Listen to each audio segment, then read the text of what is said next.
এখন চলে এসেছি তারাপীঠের মহাশ্মশানে।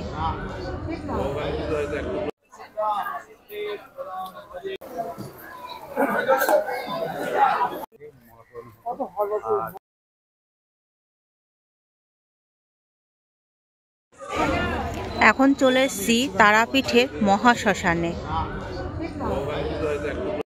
ছোট্ট মন্দিরটা দেখতে পাচ্ছেন, এটাই হলো বামদেবের সমাধিস্থল।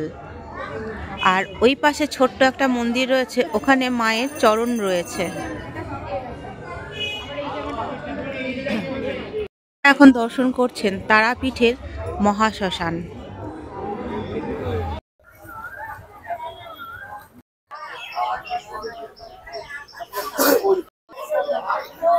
চলুন একটু প্রণাম করে আসি বামদেবের যেখানে সমাধিস্থল আছে।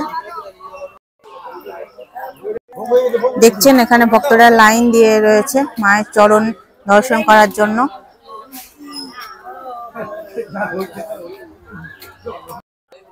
দেখুন শ্মশানের মধ্যে এখানে কি হচ্ছে। এখানে সম্ভবত তন্ত্র সাধনার দ্বারা যে সব টোটকা করা হয় বা যজ্ঞ করা হয় সেই সব সম্ভবত করা হচ্ছে। দোকান রয়েছে।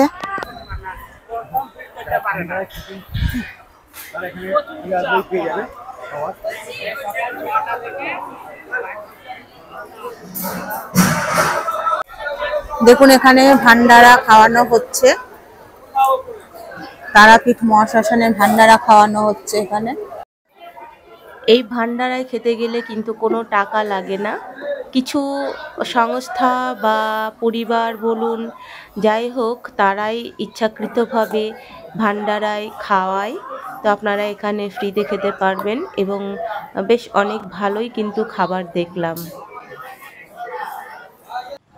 ভাত দেওয়ার পর দেখলাম ডাল দেওয়া হচ্ছে, আর এরপর ছিল বাঁধাকপির সবজি। তো দেখলাম মোটামুটি ভালোই খাবার। আর অনেকে দেখুন বসে তৃপ্তি করে কিন্তু খাচ্ছেনও।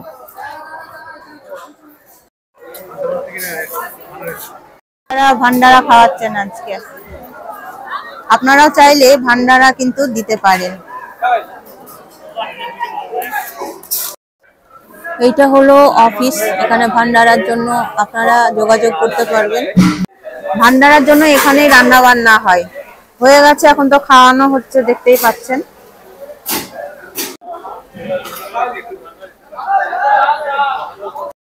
ভান্ডারাতে কিন্তু ভালোই বেশ খাওয়া দাওয়া হচ্ছে।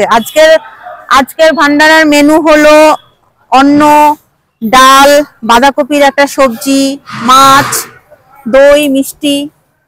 আপনারা যার যেমন খুশি তেমন আপনারা ভান্ডারায় খাওয়াবেন। যারা ইচ্ছুক তারা এখানে যোগাযোগ করে নেবেন।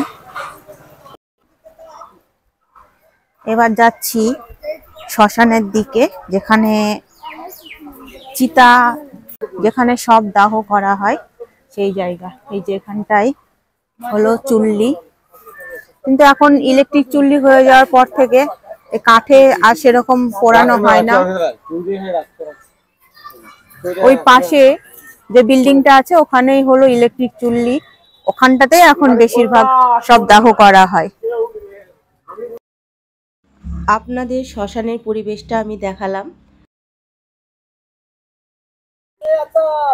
তারাপীঠে তারা মায়ের চুল কোথা থেকে আসে জানেন? আমিও জানতাম না, এটা আমি রিসেন্ট জেনেছি। তারা মায়ের চুল আসে সধবা মহিলারা যারা মারা যান তাদের চুল নেওয়া হয়, সেই চুলকে শুদ্ধ করা হয় এবং সুগন্ধি তেল ও ছাই দিয়ে সেটা পবিত্র করা হয় এবং মায়ের সেই চুল হিসেবে ব্যবহার করা হয়। চলুন সামনের দিকে আরো এগিয়ে যাই, কি আছে সেটা আমিও দেখি, আপনাদেরও দেখাই। এই দেখুন এরকম ছোট ছোট ঘর আছে যেখানে সাধু সন্ন্যাসীরা থাকেন, আর পুজো পাঠ তন্ত্র সাধনা এখানেই করা হয়। এখানে হচ্ছেও দেখুন, এই যেখানে যজ্ঞের মাধ্যমে পুজোর মাধ্যমে এরকম সাধনা করা হচ্ছে। এইটা এখানে ইলেকট্রিক চুল্লি রয়েছে এবং এখানেই এখন সবদাহ করা হয়। আপনারা এখন দেখছেন বামদেবের একটা মূর্তি, যেটা শ্মশানেই রয়েছে। শ্মশানে ঢুকতে হয়তো অনেকেই ভয় পান, তো ভয় পাওয়ার কিছু নেই, মায়ের নাম নিয়ে ঢুকে যাবেন। আমি তো যখনই তারাপীঠ আসি তখনই শ্মশানে একবার এসে আমি দেখে যাই। দ্বারকা নদের দিকে যাচ্ছি, এটা হলো দ্বারকা নদের ঘাট। চলুন দেখে আসি দ্বারকা নদ। এটা হলো দ্বারকা নদ, যেটা এই শ্মশানের পাশ দিয়েই বয়ে চলেছে। অনেকগুলো ঘাট রয়েছে, তার মধ্যে এই একটা ঘাট। বলছেন मैं माँ से 1 টাকা मांगा। 1 টাকা। अरे इधर भी घर হ্যালো বাবা, और रुको रुको 1 सेकंड। রুকো। বন্ধুরা, আজকে শেষ করলাম তারাপীঠের মহাশ্মশানের ভিডিও। কেমন লাগলো আপনারা কমেন্ট করে জানাবেন, আর ভিডিওটাতে একটা লাইক দেবেন অবশ্যই করে। আজকের মতো আসি, দেখা হবে আবার একটা নতুন ভিডিওতে, একটা নতুন জায়গায়। ততক্ষণ পর্যন্ত সবাই খুব খুব ভালো থাকবেন, আর আমার ভিডিওগুলো দেখতে থাকবেন, আমাকে একটু সাপোর্ট করবেন যাতে আমি আরও অনেক দূর এগিয়ে যেতে পারি। সবার মঙ্গল হোক। জয় তারা মা।